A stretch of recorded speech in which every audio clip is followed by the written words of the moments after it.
Andam na ang Eastern Samar State University Essu Pag-Abrehan ira Doctor of Medicine program Hunyo 2026 samtang ginuhulat na lang schedule siyahan nga ocular inspection CHED technical panel. Sumalakan dayo ni Cart, miyembro Technical Working Group TWG Essu College of Medicine, nahimo nan articulation meeting kaupo dan technical panel nga gintambungan chair technical panel nga Dr. Joselito Villaruz, presidente Visayas State University, upudan iba pa nga mga dinhan magkadero dilain nga kolehiyohin medisina. Ginhatag ng technical panel ang mga suwestyon, rekomendasyon, ngan mga compliance nga angay tumanon Essu ngan iningatanan na isumitarnahan universidad. Na isumitar na liwat nga the Board of Regents ang mga rebisado nga dokumento para hapinal nga pag-aprobar programa.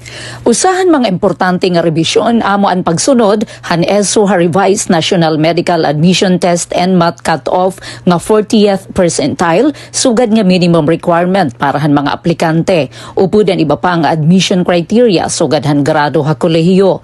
May dalawat ginpapadalagan nga libre nga online and math review ang napili nga faculty Essu para mga kariyag mag-aplikar. Ansyahan nga batch Essu College of Medicine inigukumponerhin 40 estudyante nga mahihimo nga pioneering students subayhan gen presentar nga ginaprobahan Board of Regents. Nagpasalamat liwatan pamunan Essu Provincial Government Eastern Samar, pinaagi kan Governor Ralph Vincent Ivardoni tungod pagkumit napulo nga scholars para College of Medicine. Naglalaom liwatan Essu nga magkakamayadap hinduga nga scholars tikang mga lokal nga gobyerno probinsya.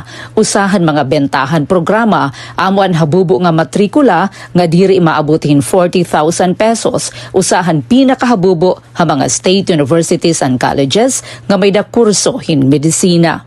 May naging pili nga Dean College of Medicine, mga department chair, ngan full-time tenured faculty members, upod nan affiliate faculty nga mga clinician ngan private practitioners.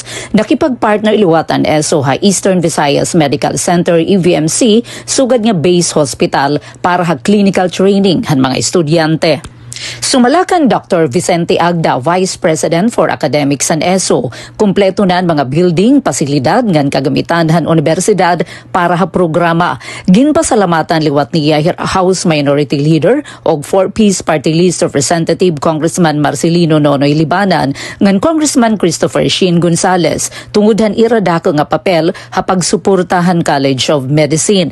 Ginlalauman Essu nga mahitabo ang ocular inspection ngan makuhan pinal nga go signal base formal nga i-offer ang Doctor of Medicine program school year 2026-2027 nga gintatawag nga usa nga dako nga kalampusan nga nasa nga baton panginginahanglan doktor probinsya Eastern Samar. Para Bagong Pilipinas, inihi Penelope Pumida, Radyo Pilipinas, Radyo Publiko, Borongan.